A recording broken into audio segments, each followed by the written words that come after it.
What is going on, everybody? It's the Frost, and I am back on SmackDown's review for July the 23rd, 2021. This, of course, is my first SmackDown review since the week before the go-home show, Money in the Bank. Again, I was out during the week, last week, watching my sister's house while she went on vacation with her family. So, watched everything. Last time I'm going to say this because it is the full week, but yeah. Tonight's SmackDown was an interesting one in probably one of the dumbest ways possible.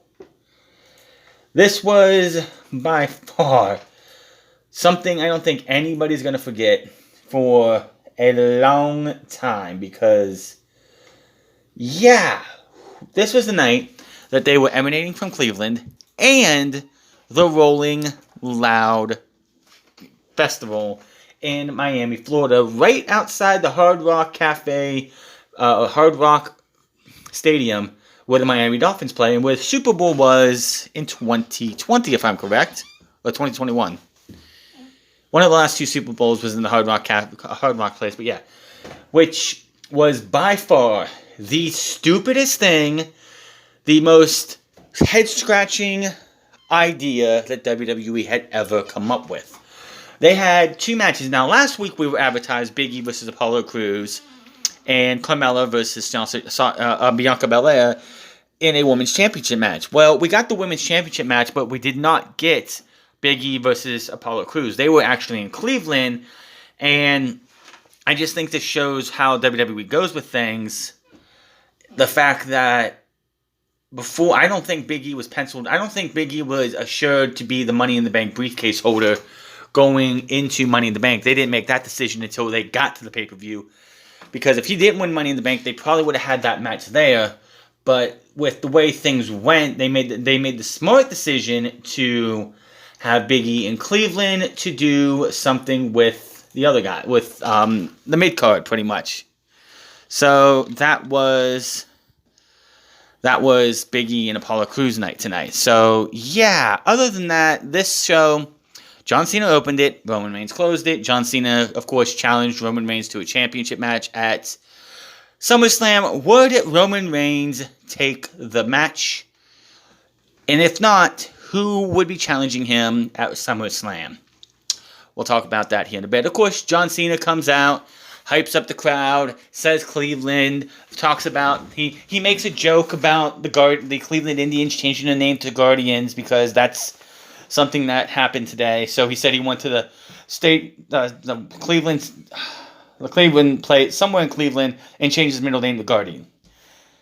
Just something to get the fans up and everything. And John Cena, he's good like that. Just gets the fans all hype, all hot, all ready to go. Once Roman Reigns to come out, Roman Reigns, of course, does not come out. Out comes Paul Heyman, who pretty much says that John Cena, Roman can see you, but he can't hear you because he doesn't want to listen to you because you do not deserve Roman Reigns' time to listen to you. So, but he will be, by the end of the night, have an answer to his challenge for SummerSlam. That was basically the opening segment.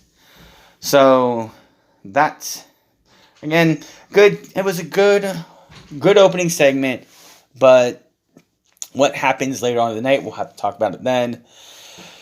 And this just shows you, John Cena came out, hot crowd, got everybody amped up and everything, and it's just look at what John Cena can do. First time on SmackDown since last year. He did mention the Firefly Funhouse and pegged the question, how did he get out of that alternate dimension? Never gave us a straight answer on how he did that. But just comes out, the crowd roars and reacts, and then you look at everybody else. And everybody else just doesn't have that same aura that John Cena has. Roman Reigns is getting it. Roman Reigns is his aura is getting bigger and bigger as he goes. Maybe 10 years from now, he has to come back because they don't have any big stars because Vince McMahon, or hopefully Vince McMahon is gone by there, by any means necessary. But they don't have any big stars to rely on.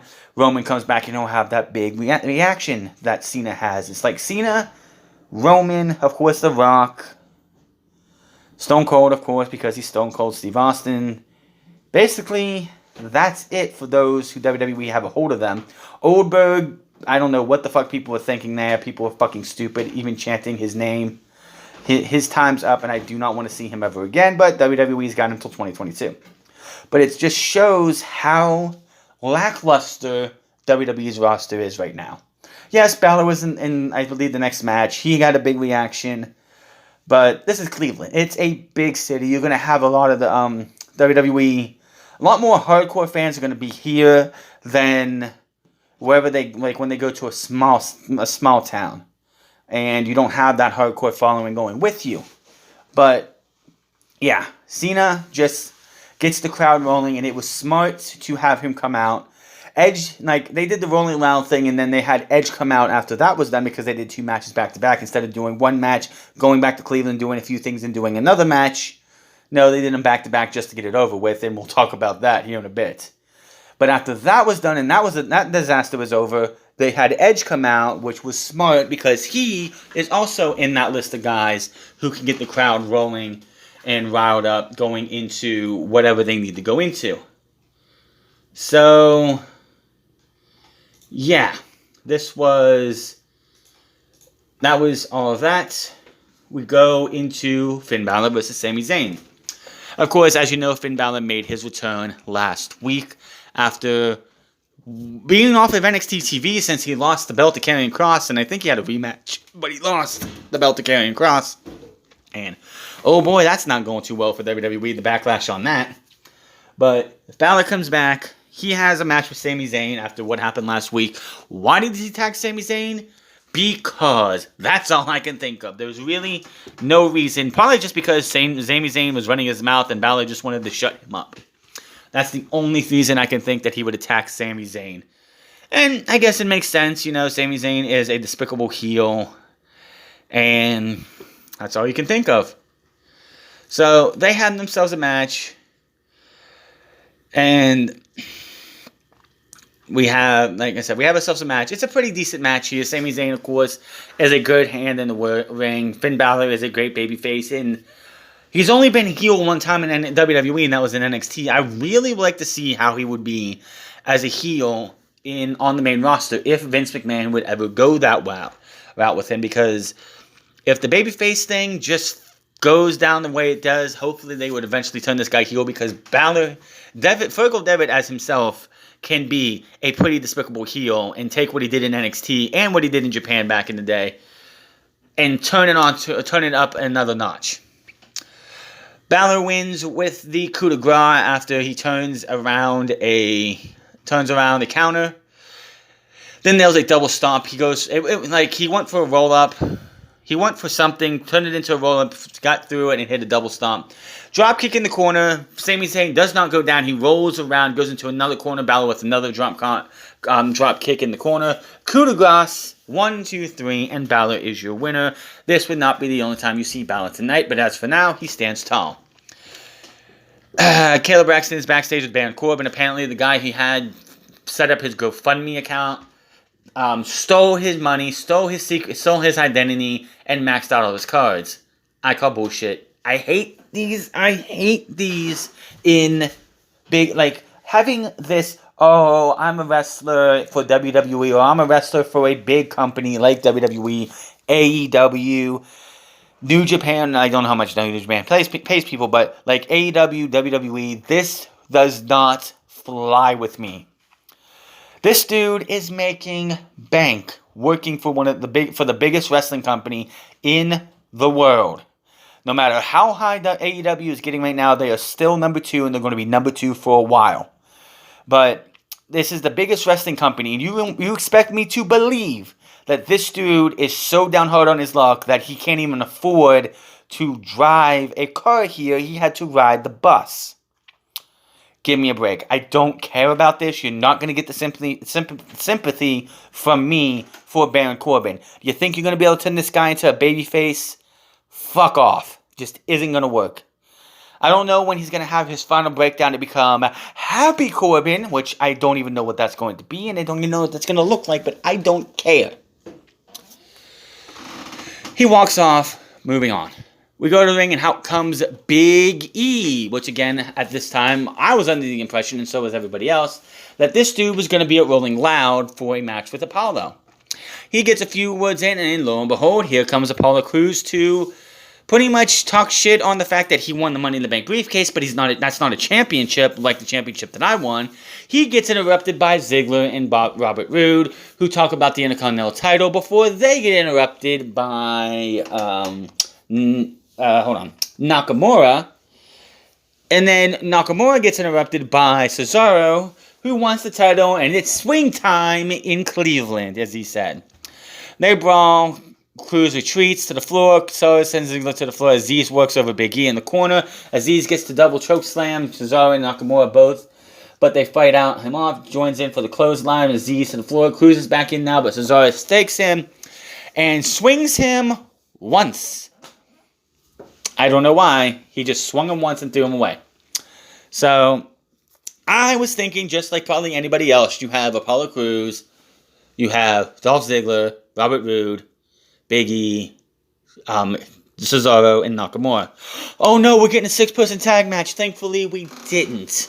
I was like, this show is doing very well right now.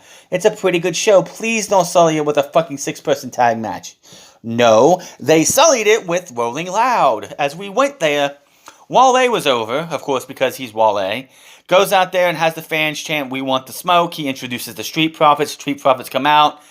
Crowd is dead. Crowd could not give a shit about professional wrestling. Now, the crowd was huge at Rolling Loud. They don't go to Rolling Loud, a hip hop rap music festival for professional wrestling from WWE. I don't even think if AEW was there. I don't think if any fucking wrestling promotion was there, they would have gave two shits about it. Now, for me, there are probably people who were there that are professional wrestling fans, but it's few and far between. It was so dead and so fucking the crowd was so dead. They had to pipe in the crowd noises. They had to pipe in the boos. They had to pipe in the cheers and everything else.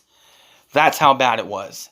Now, apparently there was "We Want Hardy" chants from the crowd. So, Jeff Hardy, who has his own band, if he would have came out there, yeah, people probably would have been huge. You sent out the Street Profits, Chad Gable, Otis Dozovich, Carmella, Bianca Belair, men and women from this generation. Majority of the people at Rolling Loud don't watch professional wrestling anymore. They don't know who the hell these guys are. You should have had John Cena there, even though you wanted to have him in Cleveland. Which, you didn't have to have him in Cleveland if you wanted to have that, but whatever. You could have had Edge there. People probably would have went crazy. You could have had Jeff Hardy come out, and the people probably would have had a reaction. You could have had somebody who was from the Attitude Era to the Ruthless Aggression Era, and I guarantee you would have got a fucking reaction. You can't send Angela Dawkins, Chad Gable, Otis Dozovich, and Montez Ford, Bianca Belair, and Carmella out there and expect anybody to give a shit, because they're not the audience that you should be looking for. I know why they did this, because they want to try and expose WWE to more people and get more wrestling fans, because after the honeymoon period is over for WWE, which it probably is on Monday Night Raw, that show was atrocious.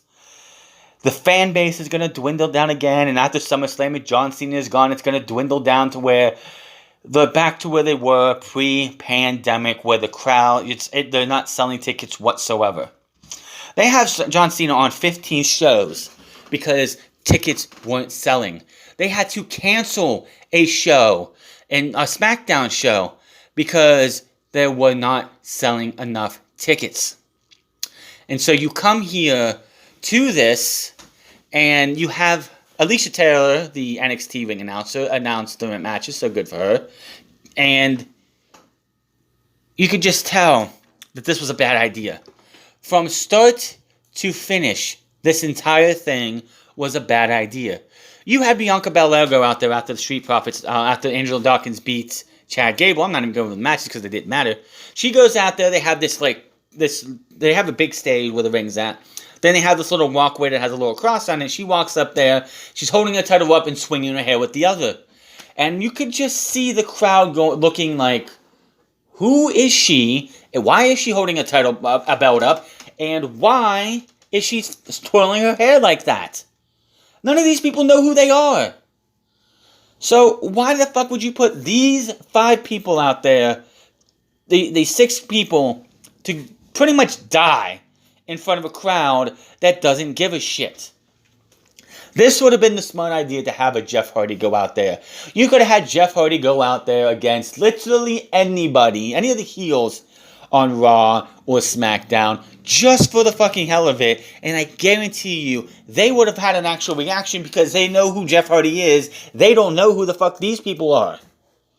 This was bad. This should have never fucking happened. I don't know who thought this was a good idea, because I guarantee Nick Khan had something to do with this, because Vince McMahon, I could not see. I cannot see Vince McMahon even knowing what the hell the Rolling Loud concert festival is. I guarantee Vince McMahon didn't know a damn thing, and just like Nick Khan told him it would be, oh, this would be a great idea, this would be a great way to expand our territory, expand the fan base of WWE, get this in front of people who don't normally watch WWE, and get them to love what we do. And yeah, that's exactly what didn't happen. It was a very, very bad thing. But hey, this is what you get. This is just what happens when WWE doesn't read the room right. So basically, Gable loses to Angela Dawkins, and Carmella loses to Bianca Belair to a crowd of. And this is the thing. This is probably going to be the biggest crowd outside of a WrestleMania that these 6 people are ever going to be in front of, and none of them gave a fuck about you there. We heard fake boos, fake cheers, all that shit. They didn't hear a damn thing. They just sat there and wrestled in silence. It was almost as if they were back in the Blunder Dome. You could have had them in the Blunder Dome or the Performance Center. The Blunder Dome was more lively than Rolling Loud was for these 2 matches. I feel sorry for the 6 individuals who went to Miami, Florida to be a part of that show to get no reaction. Again, Vince McMahon or whoever came up with this should never, ever, ever be allowed to book anything for professional wrestling again. Whoever came up with this doesn't get professional wrestling. It doesn't know what the fuck they are doing. But that is what you get for putting that shit on. That was, again, very bad idea. And never, ever, ever want to see this happen again. This was stupid. Absolutely fucking stupid. So we go back to the Cleveland. We go back to the Rocket Mortgage Fieldhouse, which, of course, is where the Cavs play. And Kevin Owens is backstage with Tegan Nox and Shotzi Blackheart, and he doesn't know much advice for how they try to fix the cannon on Shotzi's tank, because apparently it's stalled. Corbin walks up and says he's bad habit picking on the way Owens dressed before he apologizes and asks if Owens can forgive him. Owens agrees and says it's a bad habit being a jerk, and says Corbin brought it upon himself. Owens asks Corbin if he's wearing the same shirt as last week. Corbin says it's different, but Owens points out the stain on it. Owens ends up giving Corbin it looks like about maybe $20, $40, telling him to try not to be a jerk to anyone. Corbin thanks him and says it'll be a big help. Owens walks off. Just then, Tegan Nox and Shotzi's tank shoots the little Nerf rocket into Corbin's balls. He falls over. Robert Roode and Dolph Ziggler are happy that this happened, goes over, steals his money, and runs away as Owens chases him off. Owens shakes his head while standing next to Corbin, who's still down, selling the missile shot below the belt. Again, I really don't care about what the fuck happens to Corbin. I actually thought that shit was funny. I thought that was hilarious. But it is what they do. What can you say? What can you say? Back from breaking edges in the ring, I was like, this is probably the best thing they could have done for the live crowd after making them sit there very painstakingly watching 2 matches in a crowd, and like having to be in an arena where there's a bunch of fans who would just go crazy for the Street Profits, the Angelo Dawkins Chad Gable match, and the women's title match, which they got last week, which they didn't get this week because it was at Rolling Loud in front of crickets. But Edge comes out, he's thankful for the crowd, saying, "Hey, you guys don't know how much your energy, I feed off your energy. I should be standing here Universal Champion, but there's one man to blame, and that is Seth Rollins," which I'm thinking to myself, yeah, but if a referee would have came down before Rollins kicked you in the head when you had that crossface, that illegal crossface on on Roman Reigns, you probably would have been DQ'd and not be Universal Champion. So you should be thanking Rollins for the first one. The second one is your own goddamn fault too, because dumb babyface syndrome. And he pretty much brings up 2014. If y'all remember what happened in 2014 when the Authority was gone after Survivor Series. They did Hogan and all this other things, and apparently John Cena was the only man who could bring back the Authority, so they had a Cutting Edge. I think it was a Cutting Edge / Peep Show with him and Christian, or it was just a Cutting Edge. Seth Rollins, of course, had Edge down on the mat with his head on the briefcase and his foot on him, and told John Cena, "If you come any closer, I'm going to end this guy. I'm going to end this guy right here." Of course, at that time, nobody expected. That was 7 years ago. Yeah, 2014. Also the year that CM Punk walked out. We'll talk about that eventually. But yeah, we never thought, that was 7 years ago. We didn't think Edge would ever be back. You could have said in 2014, hey, Edge will be back in 2020, 2021, and wrestling all these guys who aren't here yet. And I'd be like, yeah, sure, whatever. That guy's never coming back. And lo and behold, here's here. He mentions, like, you didn't get the job done then because you thought I'd never be back. He brings up the Ministry, the Brood, saying he's learned from some of the sickest men to be in the sport. I think Nick Gage would like to have a word with you. But you don't know what the depths I will go to. And someday you will find out. Out comes Seth Rollins in this baby blue suit. I don't know what the fuck he's wearing. He just loves to drop out and he just loves to drip all over us. He's laughing. He's like finding all of this shit funny. He calls Edge Grandpa Edge. And he comes to the ring after Edge says, "You know what? I'm not going to touch you. Come to the ring. Let's have a man-to-man talk." Edge, of course, Seth Rollins laughs some more, pokes fun at Edge, tells Edge that, if the next time I get my hands on your surgically repaired neck, I will not hesitate like I did last time. Says bang, bang, bang, bang, bang. And then Edge says, "You know what? You know that I said I wouldn't put my hands on you. Well, I lied." Hit him. They fight for a bit. Edge hits the execution, goes for the spear, but Seth Rollins exits the ring. This is going to be a match that should be really good. Again, the sooner Edge is done with his WWE career, because Seth Rollins did mention that he's getting tired of guys like Cena. I wish he would have said Goldberg too, but Cena and Edge taking opportunities away from people who have earned them, like him.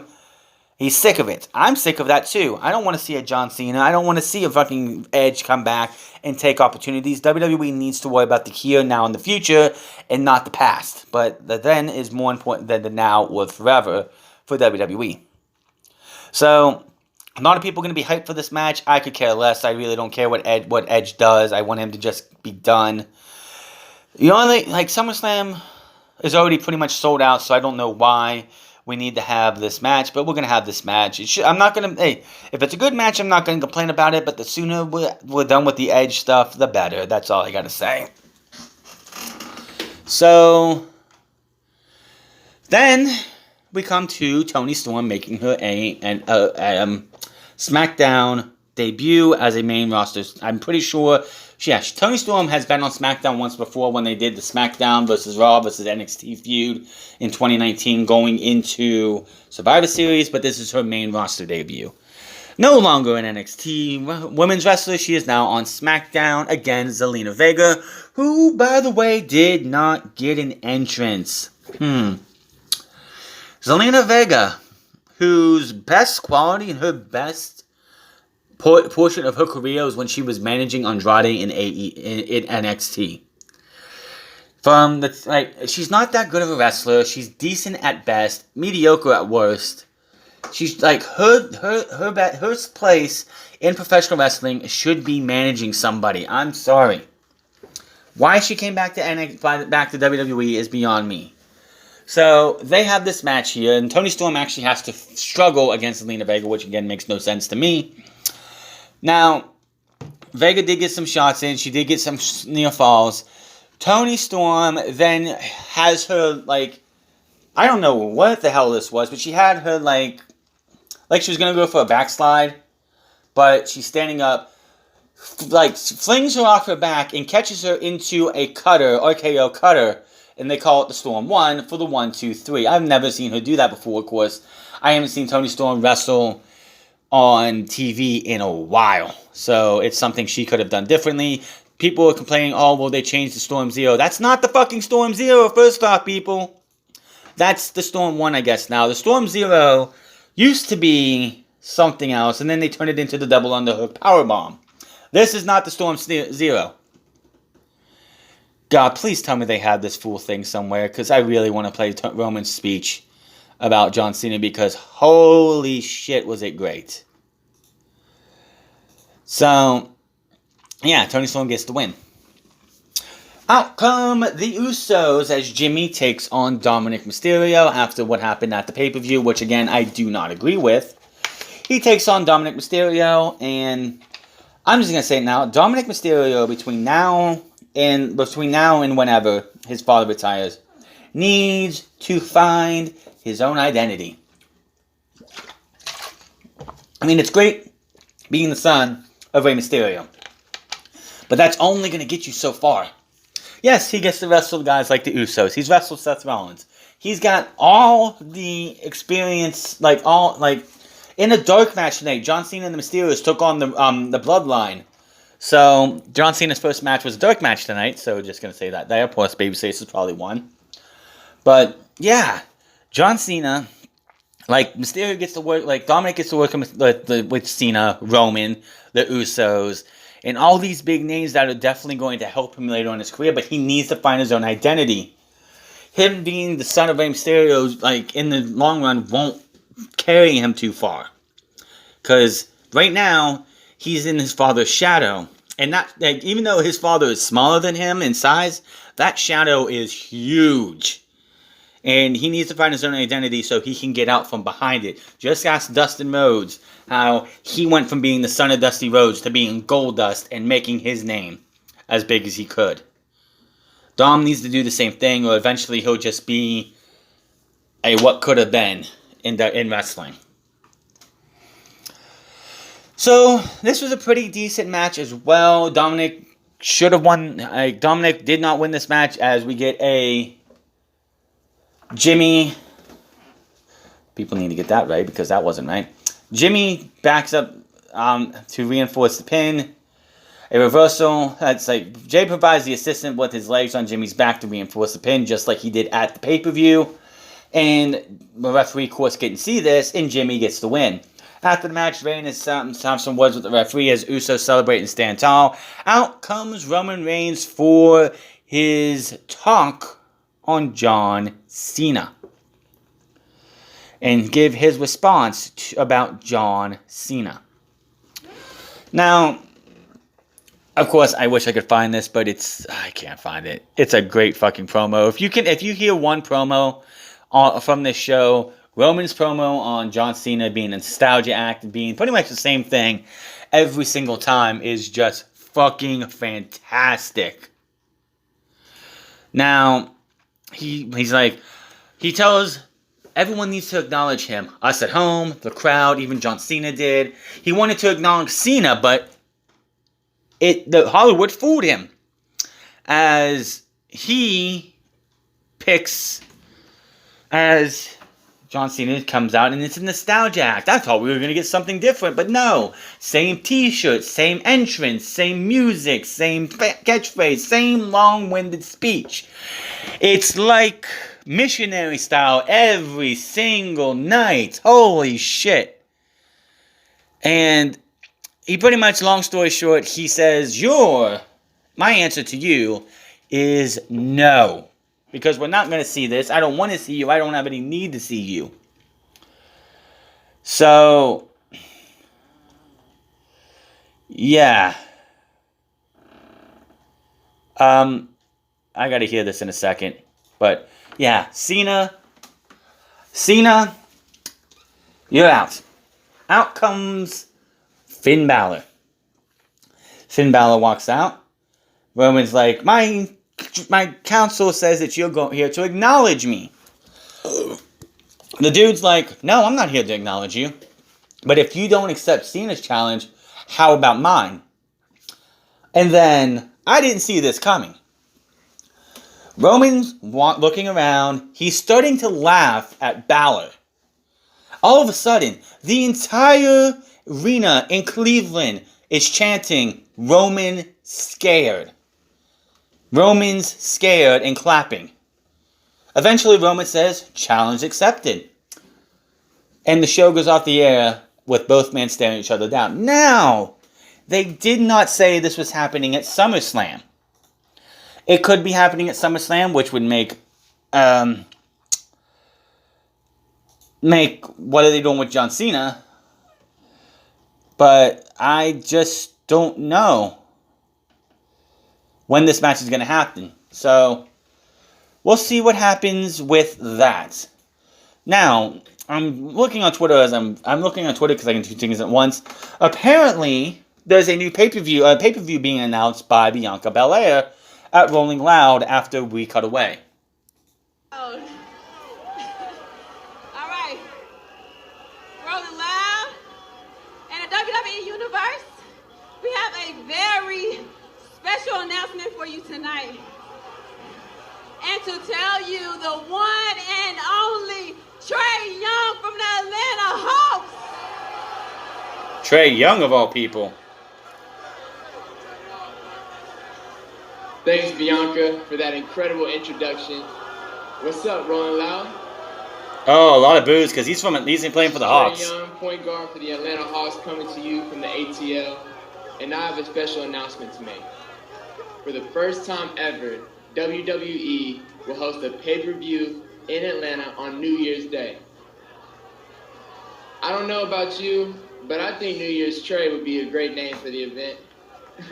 And I can't think of a better way to bring in 2022 than with you, the WWE Universe. Can you smell what the Youngs are cooking? Yeah. Yeah. So we have a pay-per-view on New Year's Day in Atlanta. So people are expecting it to be called New Year's Revolution. That is definitely a Saturday. So yeah, January 1st, 2022 will be a pay-per-view in Atlanta on New Year's Day. Good. We'll have to see what happens with that, but okay. That is going to be interesting to see what happens there, but SmackDown, if you take out Rolling Loud, which was a major, major fail. Major fail. I don't know who thought that was a good idea. It was an okay show, but I can tell you right now, if you look at Raw and you look at SmackDown, Raw needs John Cena more than SmackDown does. Raw needs John Cena. SmackDown does not. Kick Goldberg out. Lashley versus Cena. Finn Balor versus Roman Reigns at SummerSlam. That's where you go there. Because SummerSlam does not need Goldberg. You only need John Cena. That's all you need for the star power. The Allegiant Stadium, as far as I know, is close to, if not already sold out for the tickets they put out. You don't need Goldberg to sell tickets. Cena's all you need. So, move him to Raw where they desperately need him. Roman's got SmackDown locked down. Doesn't need anybody to help him. And just go from there. And here's another thing. SmackDown side of SummerSlam right now, with the 4 matches that are rumored, looks strong as fuck. You got Seth versus Edge. That's happening. Cena versus Roman. That's happening as far as we know. Raw, you have Goldberg versus Lashley and Drew McIntyre versus Jinder. If you split these up and put them on 2 pay-per-views on the same night, which pay-per-view are you watching? The SmackDown half and not Raw half. Honestly, in my opinion, with the way it's going, Raw's half of the show needs to be the first half of SummerSlam so we can like skip it, and SmackDown needs to be the second half so we can actually have a pay-per-view to actually enjoy. But that is your SmackDown review. Hit that subscribe button, comment down below, like or dislike this video. Find me on Minds of the France Club. Find me on twitch.tv/The France Club. And find me on Instagram at The France Club.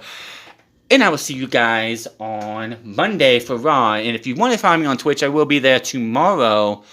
And basically around this time tomorrow. But until then, my name is France, and I'll see you guys later.